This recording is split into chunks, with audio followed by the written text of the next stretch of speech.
What if every failure you've ever experienced was not a mark against you, but a lesson preparing you for victory? What if the key to unlocking your greatest power was hidden inside your greatest defeats? True mastery isn't about avoiding failure, it's about learning to mine it for gold. Master Failure, Unlock Power, Stoic Truth, Inner Fire, compiled and published by Stoic Power. Lesson 1. Accept the reality of setbacks. Imagine a seasoned sea captain, a veteran of 1,000 voyages. He stands at the helm of his ship, his gaze fixed on the horizon. He knows the sea. He respects its power. He knows that no matter how skillfully he plans his course, no matter how well built his ship, there will be storms. Squalls will appear as if from nowhere, road waves will rise, and the calm sea will turn to chaos. He does not see the storm as a personal affront. He does not shake his fist at the sky and scream that his journey should be easy. He accepts the storm as a fundamental and unavoidable condition of being at sea. His entire focus is on navigating the reality before him. This is the mindset of a master, and it highlights a core inner conflict that causes us immense suffering. We set sail on the ocean of life with the secret, naive expectation of perpetually calm waters. We believe that if we are good people, if we work hard and have good intentions, our journey should be smooth. The problem statement is this: our refusal to accept the reality of setbacks is a primary source of our own misery. When the inevitable storm of failure, rejection, or misfortune hits, we are not just disappointed, we are shocked and outraged. We feel betrayed by life itself. We waste precious energy and time arguing with reality, consumed by thoughts of, "This shouldn't be happening." This resistance to what has already occurred is like trying to yell a hurricane into submission. It is a futile and exhausting battle that only deepens our suffering and prevents us from skillfully navigating the ship. The transformative solution is to cultivate the sea captain's mindset. You must, as a first principle, accept the reality of setbacks. This is the foundational Stoic truth upon which all resilience is built. The core idea is that accepting a setback is not the same as approving of it or resigning yourself to defeat. It is simply the act of acknowledging reality without argument. It is the sober recognition that storms are a part of the sea and failures are a part of life. This acceptance is profoundly empowering because it immediately stops the wasteful expenditure of energy on futile resistance and frees up all of your mental resources to focus on the only thing that matters: your response. This ancient wisdom, a form of what the Stoics called amor fati, or a love of fate, is not a passive philosophy. It is the ultimate strategic stance. The captain who accepts the storm's reality is the one who can immediately begin the work of adjusting the sails, manning the rudder, and steering the ship with skill and courage. The one who is busy cursing the wind is already halfway to the ocean floor. By accepting the reality of setbacks, you are not giving up. You are finally giving yourself a chance to skillfully engage with the world as it truly is, not as you wish it to be. To begin this practice, you must become the captain of your own logbook. For the next week, your task is to practice the objective log entry. Whenever you face a setback, no matter how small, a mistake at work, a burnt meal, a rejection, you will take out a journal and log the event. But you must log it like a sea captain, not a complaining passenger.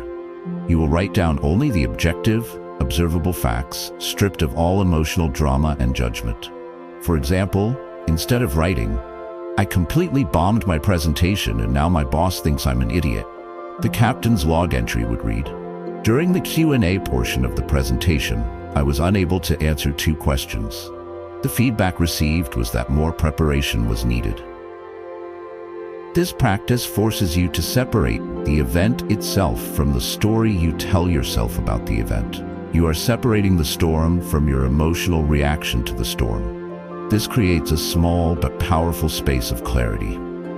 The benefit of this daily practice is that you will begin to short-circuit your own habit of catastrophic thinking. You will see setbacks not as personal indictments, but as simple, neutral events that must be navigated.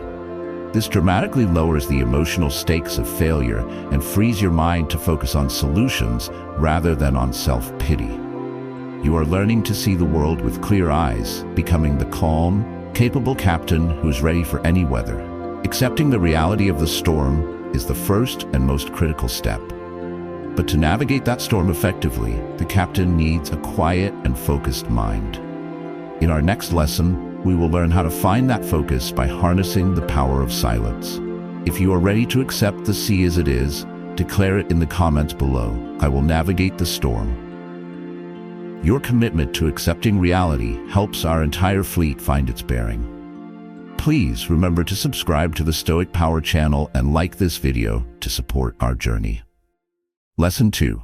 Harness the power of silence. Imagine a deep, quiet well fed by a pure, underground spring. When the world around it is calm and the surface of the water is still, the well provides cool, clear water that is refreshing and life-sustaining. Anyone who drinks from it can see to the very bottom, a picture of clarity.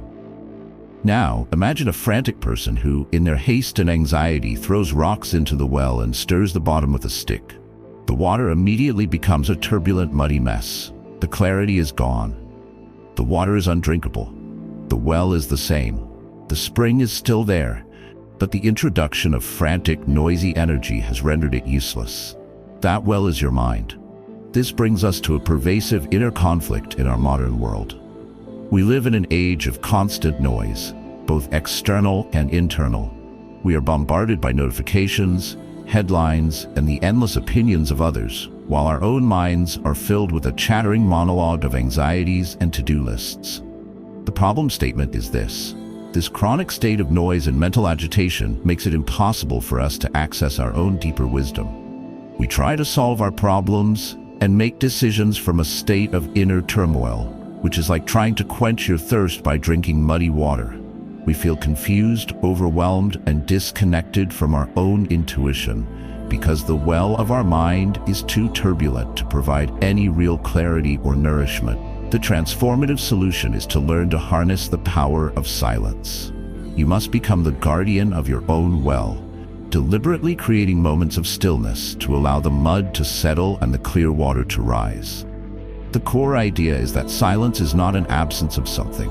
It is a presence of something. It is the presence of clarity, of self-awareness, and of a deeper intelligence that is drowned out by the noise of daily life.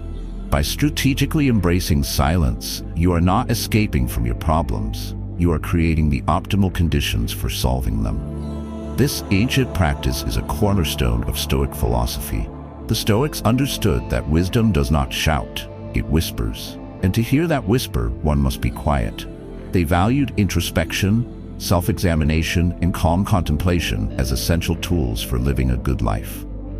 They knew that a man who is a stranger to silence is a stranger to himself. By harnessing silence, you are not just finding peace, you are finding power.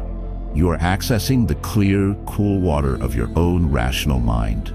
To begin this practice, you must become a well keeper.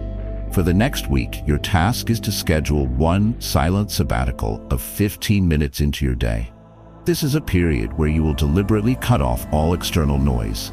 Turn off your phone, your computer, all sounds. Find a place where you can be alone with yourself. Your goal during this time is not to force your mind to be empty. That is impossible. Your goal is simply to sit with the silence and allow the mud of your mind to settle on its own. As you sit, you will notice the internal noise. The anxieties will bubble up. The to-do lists will clamor for attention. This is the sediment. Your practice is to simply observe it without stirring it up further. Let the thoughts come and go without latching onto them. Imagine them as bubbles rising to the surface and popping, leaving the water clearer behind them. You are not fighting the noise. You are patiently and silently outlasting it. You are letting the natural clarity of your mind re-emerge. The profound benefit of this daily practice is that you will begin to feel a new sense of mental clarity and calm that extends far beyond your 15-minute sessions. You will become less reactive to the external noise of the world because you will have a deep, quiet well to draw from. Your decisions will become wiser because you will be making them from a place of clarity, not turmoil. You are no longer trying to drink muddy water. You are becoming the keeper of a deep, clear well of inner peace and wisdom. Harnessing silence gives us the clarity to think, With that clarity, we can now begin to build the core ingredient of a Stoic mind, resilience. In our next lesson, we will explore how to build resilience through the very struggles we face. If you are ready to find the clarity within, declare it in the comments below. I will be the well keeper. Your commitment to inner peace brings a moment of clarity to our entire community. Please remember to subscribe to the Stoic Power channel to continue this journey. Lesson 3. Build resilience through struggle. Imagine a master blacksmith forging a legendary sword. He begins with a simple bar of steel. To make it strong, he does not store it in a velvet-lined box. He thrusts it into the searing heat of the forge, a crucible of fire that would weaken or destroy lesser metals. Then, he lays the glowing metal on the anvil and strikes it again and again with a heavy hammer. He is not punishing the steel, he is strengthening it. This cycle of intense heat and powerful concussive blows, the very essence of struggle, is what realigns the steel's internal structure, transforming it from a soft, brittle bar into a tempered, resilient blade that can bend without breaking and hold a razor-sharp edge. This is a powerful metaphor for a deep inner conflict we have with struggle.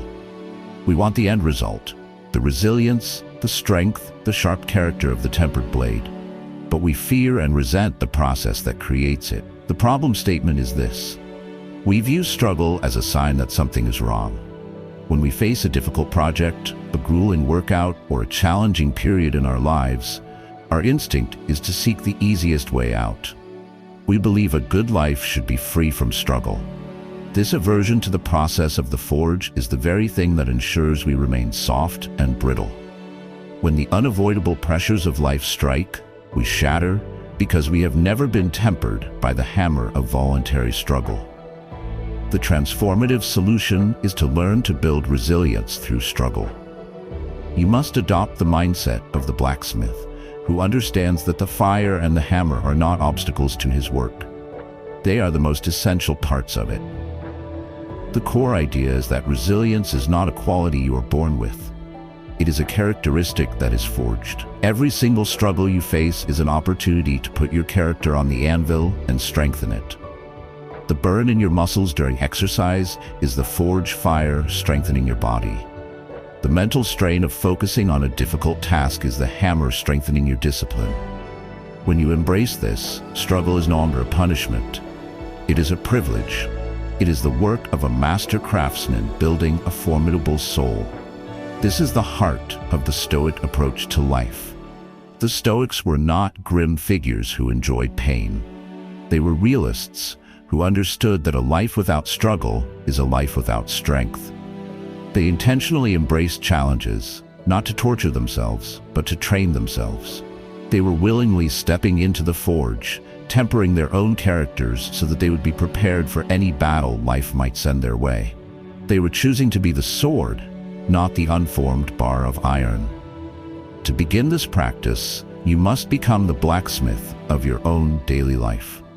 For the next week, your task is to seek the hammer. You will consciously and deliberately choose to embrace one small, meaningful struggle each day.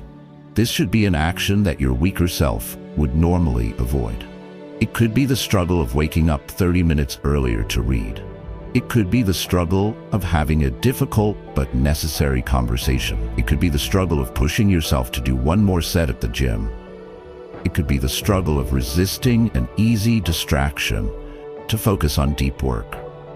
As you engage in this chosen struggle, your mind will scream for comfort. It will tell you to quit, that it's too hard, that it's not worth it. This is the sound of the soft metal resisting the hammer. Your job is to hear that voice, acknowledge it, and then bring the hammer down anyway. You must learn to find a quiet satisfaction in the struggle itself, knowing that this is the feeling of your own transformation. You are not just completing a task, you are forging your will. The profound benefit of this daily practice is that you will systematically increase your tolerance for discomfort and your capacity for hard work. Your confidence will soar, not because your life is getting easier, but because you are proving to yourself every day that you are capable of doing hard things. The fear of future struggles will diminish, because you are no longer a stranger to the forge. You are building a character of tempered steel, a resilience that is sharp, flexible, and unbreakable. Building resilience through struggle makes us strong, but strength can be undone by fear. To truly master ourselves, we must learn to face our fears with a calm and rational mind. In our next lesson, we will learn how to defeat fear with rational thought. If you are ready to enter the forge, declare it in the comments below. I will seek the hammer.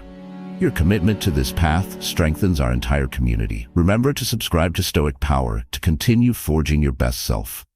Lesson 4. Defeat fear with rational thought.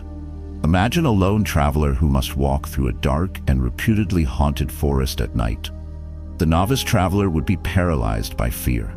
His mind would populate the shadows with imagined monsters, ghosts, wolves, and bandits. Every rustle of leaves would be a threat, every snap of a twig a sign of imminent doom. His fear, born of imagination, would make him a prisoner of the forest. The wise traveler, however, carries a bright lantern. The lantern does not eliminate the forest or the darkness, but its steady light illuminates the path immediately before him, revealing it for what it is: just a path with trees, rocks, and fallen leaves. The lantern of rational thought does not banish the darkness, but it allows the traveler to see the difference between a real threat and an imagined monster. This brings us to one of the most powerful inner conflicts we face: the battle against our own fear. We are all travelers in the dark forest of the unknown future.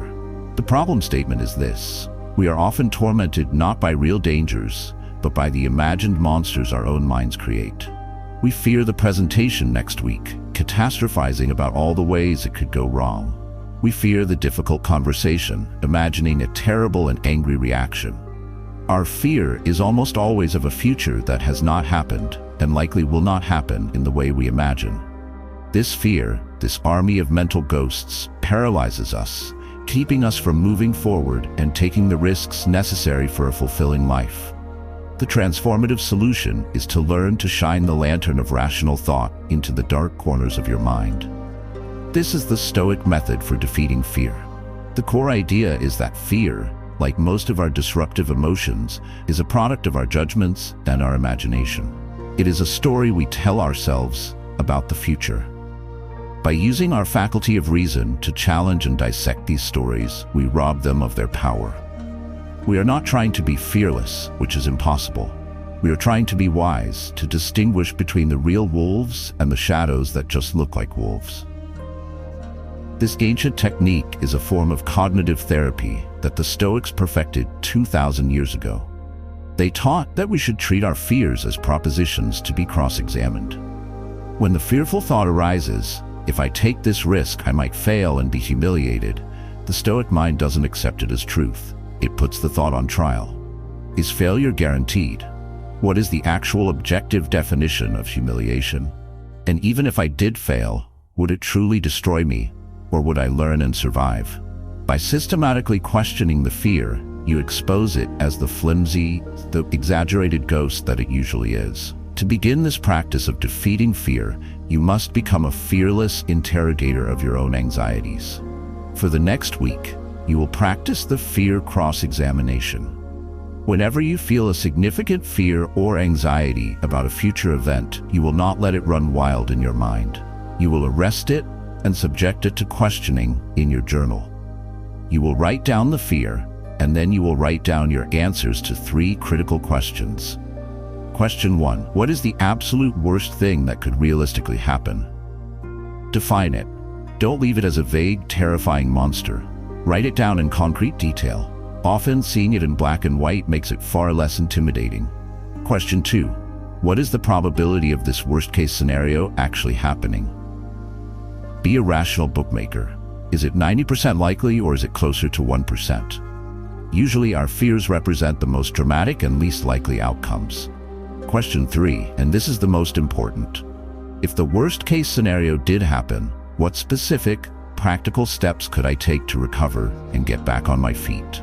This question is profoundly empowering. It shifts your mind from a state of paralyzed victimhood to active problem-solving. It forces you to see that even the worst outcome is likely survivable. You are creating a recovery plan, which builds immense confidence. The profound benefit of this practice is that you will begin to dismantle your fears with the power of logic and reason. You will develop a new habit of questioning your anxieties rather than blindly obeying them. This will make you more courageous, more willing to take calculated risks, and more capable of pursuing your goals without being held back by the ghosts of your own imagination. You are no longer the frightened traveler lost in the dark. You are the wise explorer with a bright lantern, confidently lighting the path before you, one step at a time. Defeating fear allows us to move forward with courage. Now, we must learn to reinterpret the results of our courageous actions, especially when they result in what the world calls failure. In our next lesson, we will learn the alchemical art of reframing failure as opportunity. If you are ready to light your lantern, declare it in the comments below. I will question my fears. Your commitment to rational thought shines a light for our entire community. Please remember to subscribe to Stoic Power and continue this journey. Lesson 5. Reframe failure as opportunity. Imagine a master alchemist working in his secret laboratory. On his workbench sits a pile of dull, heavy, worthless lead. To the untrained eye, this lead is a symbol of failure, of base matter. But the alchemist possesses a secret knowledge. He sees the lead not for what it currently is, but for its hidden potential. He knows that through the right process, a process of fire, purification, and transformation, this lead can be turned into the most valuable substance imaginable, pure, shining gold. The lead is not the opposite of gold. It is the raw material of gold. The failure is the seed of success. This is the perfect metaphor for a deep inner conflict we have with failure. We see failure as the end of the road. It is a verdict on our worth, a final shameful statement on our abilities. The problem statement is this. This view of failure as a final negative verdict is what makes it so devastating. The shame and disappointment we feel can paralyze us, making us afraid to ever try again. We are like the person who sees only the worthless lead, and in our despair, we throw it away, completely unaware that we are discarding a lump of hidden gold. We are so focused on the pain of the failure that we miss the immense value of the opportunity it contains. The transformative solution is to become the alchemist of your own life. You must learn to reframe failure as a powerful opportunity. The core idea, central to the Stoic worldview, is that there's no such thing as a true failure, unless you fail to learn the lesson. Every setback, every mistake, every time you fall short of your goal, is a piece of raw, valuable data. It is the universe giving you a precise, powerful, and undeniable lesson on how to do better next time. The failure is not the end of the process. It is a crucial and unavoidable part of the process of achieving mastery. This wisdom turns every loss into a win. The great Stoic emperor Marcus Aurelius wrote about turning obstacles upside down, about the impediment to action advancing action. This is the alchemist's secret.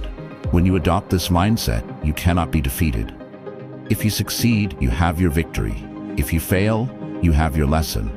Both outcomes move you forward. Both make you stronger and wiser. You are playing a game where it is impossible to lose, because every outcome is a form of progress.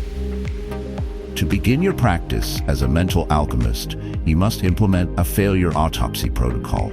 The next time you experience a failure or a significant mistake, you will first allow yourself to feel the natural sting of disappointment. But then, you will take out your journal and perform this autopsy. You are not there to assign blame or to wallow in regret. You are there as a calm, objective scientist, looking for the gold. You will answer 3 questions. First, what is the one clear objective lesson this failure has taught me? You must distill the experience into a single, actionable piece of wisdom. The lesson is that my marketing plan was flawed, or the lesson is that I need to be more patient in my communication. Second, where is the hidden opportunity in this situation? Now that this path is closed, what other paths have opened up? Does this failure free you up to pursue a better, more aligned goal? Does it give you a chance to rebuild on a stronger foundation? Third, what specific action can I take in the next 24 hours to implement the lesson I have learned? this is crucial. You must immediately translate the lesson into action. This prevents you from simply intellectualizing the experience and ensures that you are actively transmuting the lead into gold. A profound benefit of this practice is that you will eliminate the fear of failure, which is the single greatest obstacle to achievement and growth. You will become more ambitious, more creative, and more resilient, because you are no longer playing to avoid losing. You are playing to learn and grow. You will find that your rate of progress accelerates dramatically because you are systematically extracting valuable wisdom from every single experience, good or bad. You are no longer the person who fears the lead. You are the master alchemist, building an empire of gold from the failures that defeat others. Reframing failure allows us to learn from our setbacks. But to do so effectively, we need to manage the powerful emotions that failure can provoke. In our next lesson, we will focus on cultivating unshakable emotional control. If you are ready to find the gold in your failures, declare it in the comments below. Every failure is a lesson. Your commitment to this alchemical process inspires us all. Please remember to subscribe to Stoic Power to continue your journey. Lesson 6. Cultivate unshakable emotional control. Imagine a skilled rider on a powerful, spirited horse. The horse represents your emotions, full of energy, life, and power. They are not good or bad. They are simply strong. The novice rider is at the mercy of the horse. If the horse is calm, he is calm. If the horse gets spooked and bolts, he is carried away in a panic, clinging on for dear life. He has no control. The master rider, however, has developed a deep connection with the horse. He feels its every mood, its every tensing muscle. He does not try to break the horse's spirit, but he never relinquishes the reins. He uses a combination of gentle guidance, firm command, and deep understanding to channel the horse's immense power, directing it where he chooses to go. He is not passionless, he is the master of his passions. This is the perfect metaphor for the inner conflict we face in our quest for emotional control. We often feel like the novice rider, tossed about by the changing moods of our own inner horse. The problem statement is this: our lack of emotional control makes us unreliable, unpredictable, and ineffective. When we are in a good mood, we are productive and kind. When we are in a bad mood, we are sullen, irritable, and make poor decisions. Our inner state, and therefore our outer actions, are held hostage by the shifting winds of our feelings. This makes it impossible to build a life of consistent virtue and purpose. We are not in command of ourselves. The transformative solution is to become the master rider of your own emotions. You must cultivate the Stoic ideal of unshakable emotional control. This does not mean becoming an emotionless robot. It means developing the wisdom and strength to feel your emotions fully without being controlled by them. The core idea is that there is a difference between what you feel and who you are. You can feel a wave of anger without becoming an angry person. You can feel a pang of sadness without collapsing into a sad person. Emotional control is the ability to hold the reins, to acknowledge the power of the horse, and to consciously choose the direction of the chariot. This is the Stoic concept of apatheia, which is not apathy, but equanimity. It is a state of mind that is not disturbed by the passions. The Stoic sage is not someone who feels nothing. He is someone who is not a slave to what he feels. He has trained his rational mind, the rider, to be the calm, firm, and wise guide for his powerful emotions. This is the source of the deep control and unshakable presence that defines a master of life. To begin this training, you must practice the discipline of the rider's review. This is a daily evening practice of self-examination, recommended by Stoic philosophers like Epictetus. Before you go to sleep, you will take 5 minutes with your journal and review your emotional performance for the day.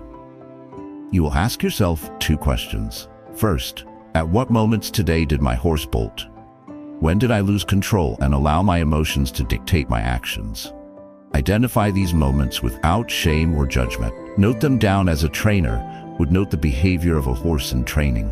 I reacted with anger when I was criticized in the meeting. I was overwhelmed by anxiety and procrastinated on my work. Second, for each of these instances, you will ask the rider's question. What would have been the more rational and virtuous response? What would the master writer have done? Visualize this better response. See yourself pausing, taking a breath, and responding with calm and wisdom.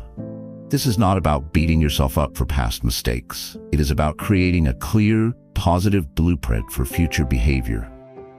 You are training your mind in a calm state to recognize the better path. You are teaching the rider how to handle the horse more skillfully next time. The profound benefit of this daily review is that you will become a master student of your own emotional patterns. Your self-awareness will increase exponentially. The simple act of reviewing your emotional reactions each night makes you far less likely to repeat them unconsciously the next day. You will begin to feel a growing sense of command over your inner world. The periods of calm, controlled riding will get longer, and the moments of being thrown by the horse will get shorter and less frequent. You are no longer the frightened novice. You are becoming the master rider, capable of guiding your own powerful spirit with wisdom and grace. Unshakable emotional control is the final skill of a true master. Now we must put it all together, learning to rise stronger from every challenge that life throws our way. In our final lesson, we will embrace the ultimate symbol of resilience, the phoenix. If you are ready to master your inner horse, declare it in the comments below. I hold the reins. Your declaration of self-command guides our entire community. Please remember to subscribe to Stoic Power for the final lesson in our journey. Lesson 7. Rise stronger through every challenge. Imagine the mythical phoenix, a magnificent bird with feathers of gold and crimson. At the end of its long life, the phoenix does not simply die. It builds a nest of fragrant spices and is consumed by a fire of its own making. To an onlooker, this is a moment of complete and total destruction and absolute failure. The beautiful creature is reduced to a pile of ash. But from this ash, a new phoenix is born, young, powerful, and even more magnificent than before. The fire was not its end, it was the mechanism of its rebirth. The challenge was the source of its renewal. The failure was the key to its immortality. This is the ultimate metaphor for a life lived with stoic grit and mastery. We have learned to accept setbacks, to build resilience, to defeat fear, to reframe failure, and to control our emotions. The final step is to integrate all of this into a single powerful mindset, the mindset of the phoenix. The inner conflict we face is that even with all these tools, we can still fear the fire. We can still fear the ultimate challenge, the one that seems so big it might actually destroy us. The problem statement is this: we see challenges as something to be survived, but the phoenix sees them as something to be transformed by. We are content to endure the fire and walk away, covered in soot. The phoenix willingly enters the fire, knowing it will be reborn from it. The transformative solution is to commit to living a life where you not only endure challenges, but you rise stronger through them. This is the culmination of all Stoic practice. The core idea is that every single challenge, every failure, every pain is a fire that offers you a choice. You can either be consumed by it, or you can use its heat to burn away your weaknesses and be reborn from the ashes, stronger and wiser than you were before. This mindset makes you truly invincible because there is no event that cannot be used as a catalyst for your own rebirth. This is the ultimate expression of Stoic power. It is the understanding that the universe is constantly providing you with the fires you need to become the person you are meant to be. It is a deep and abiding trust in your own capacity for renewal. A person who lives by this principle does not fear the future, no matter how uncertain it may seem. They know that whatever comes, they have the alchemical power to use it as fuel for their own inner fire, the fire of their own continuous and glorious rebirth. To begin your practice of living as the phoenix, you must adopt the Ash and Rebirth journaling exercise. This is a weekly review of your challenges. At the end of each week, you will look back and identify the biggest fire you faced. You will then divide a page in your journal into 2 columns. In the first column, labeled the Ash, you will write down everything that was lost or burned away in that fire. This could be a belief, an expectation, a relationship, or a sense of comfort. Be honest about the loss. In the second column, labeled The Rebirth, you will answer the question, what new strength, what new wisdom, what new opportunity is rising from these ashes? You must look for the renewal. Did the ash of a failed project give rise to the rebirth of a better idea? Did the ash of a painful conversation give rise to the rebirth of a more honest relationship? Did the ash of a personal mistake give rise to the rebirth of a new, stronger sense of humility and discipline? You are training your mind to see beyond the destruction and to actively look for the new life that is emerging from it. The profound benefit of this practice is that you will develop a truly unwavering and optimistic spirit. You will become a force of nature, constantly renewing and reinventing yourself through the very challenges that defeat others. You will embody a deep and powerful resilience that is not just about bouncing back, but about bouncing back stronger. You are no longer afraid of the fire, because you know that you are the phoenix, and the fire is simply the beginning of your next, more glorious chapter. From accepting the reality of the storm to rising from the ashes like the phoenix, you now hold the Stoic truths to master failure and unlock your inner power. You know that every setback is a lesson, every struggle is a forge, and every challenge is a chance to be reborn stronger. Thank you for your courage in walking this path of fire and renewal. Your commitment to mastering your own life is the ultimate source of strength and inspiration. If this journey has ignited your inner fire, please like the video, share your thoughts in the comments, and subscribe to the Stoic Power channel to continue your transformation.